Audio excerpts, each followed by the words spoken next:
All right, so let's go ahead now and delve into these verses directly and see what exactly is being said and who is being addressed. Actually, if you start from verse 68, we see that it is not just the Christians that are being addressed. It is both the Christians and the Jews from the people of the book, because it says in verse 68, say, O people of the book, you follow no good till you observe the Torah and the gospel and that which is revealed to you from your Lord. So obviously Jews follow the Torah, Christians say they follow the gospel, and they are being told that they will follow no good till they also follow that which has been revealed to you from your Lord, meaning the Quran. And so this section deals with the disbelievers from amongst the Jews and the various types of disbelievers from amongst the Christians.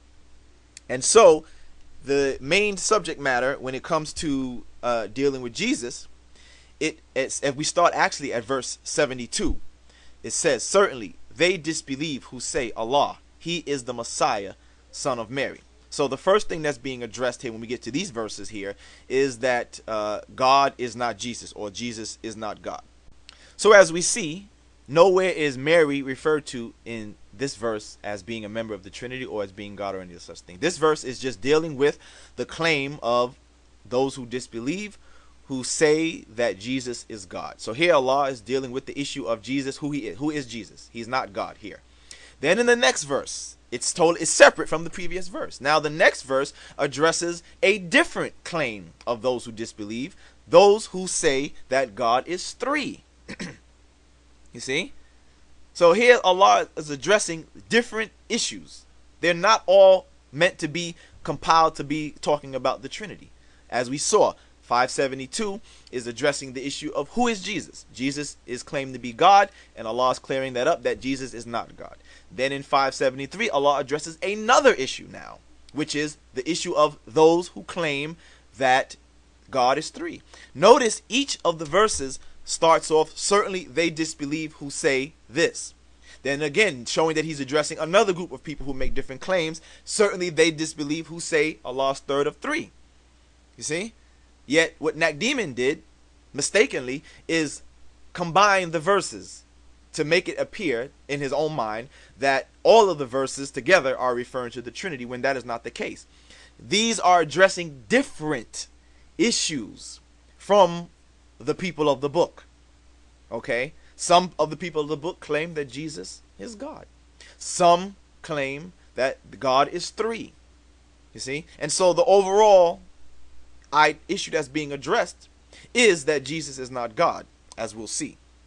So again, 573 addresses those who say that God is three, because let's be honest, we know that the Christians have different beliefs amongst themselves. They are Unitarians who do not believe in the Trinity. There are those who believe in the Trinity. There are those who believe Jesus is God, and they have various beliefs amongst them. So Allah is addressing the different beliefs amongst them. Not to be mistaken that all these verses are supposedly talking about the Trinity. And so that's the mistake that Nakdimon makes. And so now when we get to 575, Allah goes back to the issue of Jesus by himself, not as a Trinity, not with his mother being a member of the Trinity, but the fact that, again, the Messiah, son of Mary, was only a messenger. So Allah again goes back to addressing the idea of Jesus alone, that Jesus is not God. He was only a messenger. Messengers before him had indeed passed away, and his mother was a truthful woman.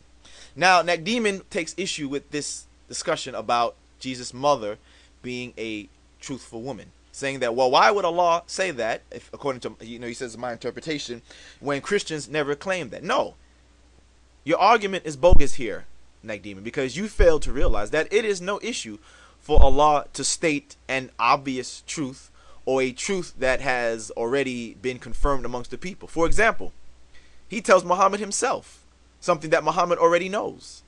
In Surah 33 verse 45, he says, O Prophet, surely we have sent you as a witness and a bearer of good news and a warner. Muhammad already knew this. Muhammad didn't reject it. Muhammad didn't refuse this. He didn't make claims against this. He accepts this. He knows by now this was revealed in Medina. So he has already been getting revelation. So he knows already now what his mission is. Yet Allah is stating something that he obviously knows already. Doesn't mean that Muhammad has rejected that or made a claim against it. He knows that. So it's not an issue for Allah to say, reiterate that Mary is a truthful woman. That argument is totally weak and bogus. And then the next part of the verse that he takes issue with is after Allah stating that Mary is a truthful woman, that they both used to eat food. According to him, this is showing that, again, he thinks that it's referring to the Trinity, that Mary is not part of the Trinity, and therefore, so she both used to eat food. No, what this is referring to is that they both used to eat food, that they were ordinary people. And since the context of this verse is dealing with Jesus not being God, but only a messenger of God, this is in the context showing that they both used to eat food, that they were ordinary people. So therefore, Mary, being a normal woman, gave birth to a normal man. Not that she is negated from being a member of the Trinity, but that Jesus was born from her. She was just a regular woman, so therefore Jesus had to be a regular man. That's the issue that is being addressed here, and that is the sign that Jesus is not God because he was born from a normal woman. This is not addressing Mary being part of the Trinity. It is addressing the context that Jesus is not God, and so his mother, being a normal woman, obviously had to give birth to a normal child, not a God child. Now watch this, everyone. I'm going to expose his inconsistency. Him and his little group of people, they always talk about the so-called inconsistency of the Muslims. But now let us expose the inconsistency of Nakdimon. Now he wanted to base his argument off of, what the tafsir was saying, right? Yet it's interesting that he ignores this part of the tafsir after closing out verses 75, 76, and 77, when it gets to the explanation of verse 77, which says, "Say, O people of the book, exaggerate not in the matter of your religion unjustly."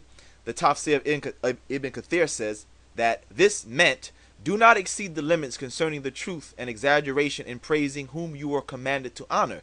You exaggerated in his case, meaning in Jesus' case, elevating him from the rank of a prophet to the rank of a god. You did this with Isa, Jesus, who was a prophet, yet you claim that he is a god besides Allah, meaning a god other than Allah. This error occurred because you followed your teachers and advocates of misguidance who came before your time. So it's interesting that he leaves that part out. Notice it finishes off by explaining nothing about Mary. Nothing about Mary being a member of the Trinity or being God. In fact, it finishes off by saying that the exaggeration that is spoken of from verse 75, 76, and 77 is that they made Jesus more than what he was. Had nothing to do with Mary. So you failed, Nakdimon.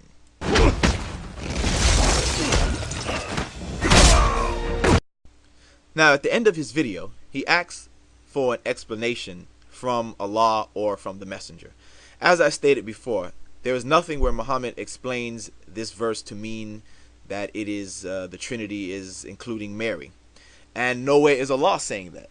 So we're going to use the concept that the scholars all agree that the best tafsir is the Quran by the Quran. Let us see what the Quran says in addressing this issue of Mary as a God and Jesus as a God.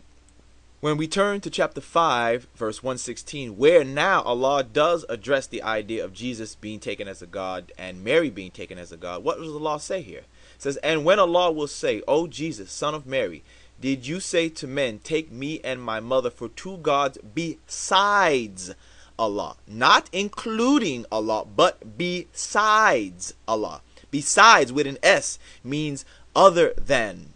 You see? Finish him. To the exclusion of. In fact, when you look at the Arabic where it says min dunillah, this min duni means without.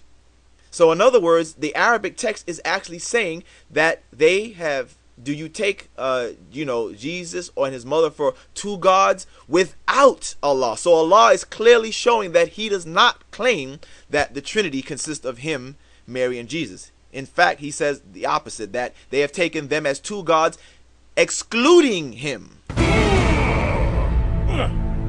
Zero wins. Fatality.